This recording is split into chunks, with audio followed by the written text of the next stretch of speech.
Bad news mga idol, Mike Plania na knockout sa round 3 at Romero Duno talo din via 6 round knockout. Pag-usapan natin lahat yan mga idol. Hindi naging maganda ang unang laban ni Magic Mike Plania sa featherweight division nang makaharap niya ang dating world champion na si Angelo Leo. Isang body shot ang tumama kay Plania sa round 3 dahilan ng kanyang pagkabagsak at pamimilipit sa sakit.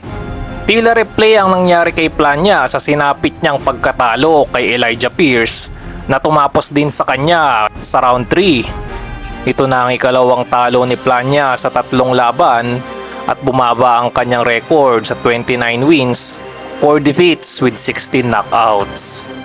Isa na namang bad news dahil sa undercard na laban ay muling nakatikim ng pagkatalo si Ruthless Romero Duno sa kamay ng Mexicanong si Antonio Moran.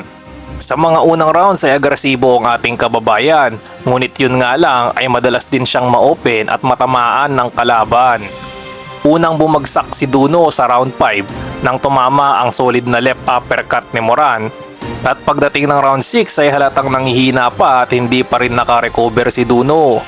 Isang left hook ang nagpabagsak kay Duno at tuluyang tumapos ng kanilang laban. Ito na po ang ika-4 na pagkatalo ni Duno sa kanyang professional boxing career at meron din siyang 26 na panalo at 20 dito ay kanyang na-knockout.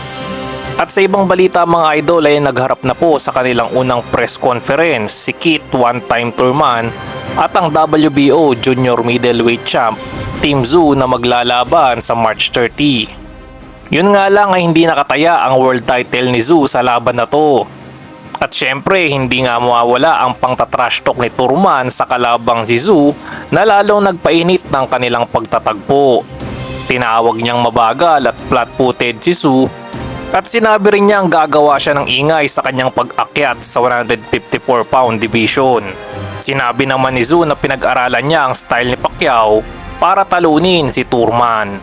Nagharap na rin si Isaac Pitbull Cruz at Rolly Romero na mag-undercard naman sa labang Thurman at Tszyu. Nangako si Pitbull na patatahimikin niya raw ang WBA light welterweight champion na si Romero. Sa kanilang face-off ay kitang-kita ang laki ng lamang sa tangkad ni Romero. Ngunit hindi naman nababahala dito si Cruz na nagsabing ibabalik raw niya ang title sa Mexico. Tinawag naman ni Romero si Pitbull na Chihuahua at nangakong mananatiling kampyon pagkatapos ng kanilang laban. Yan lang muna po ang ating mga boxing updates mga idol. Kung nagustuhan nyo ang ating video, huwag kalimutang mag-like, subscribe at pakihit na rin po ng notification bell. Maraming salamat po.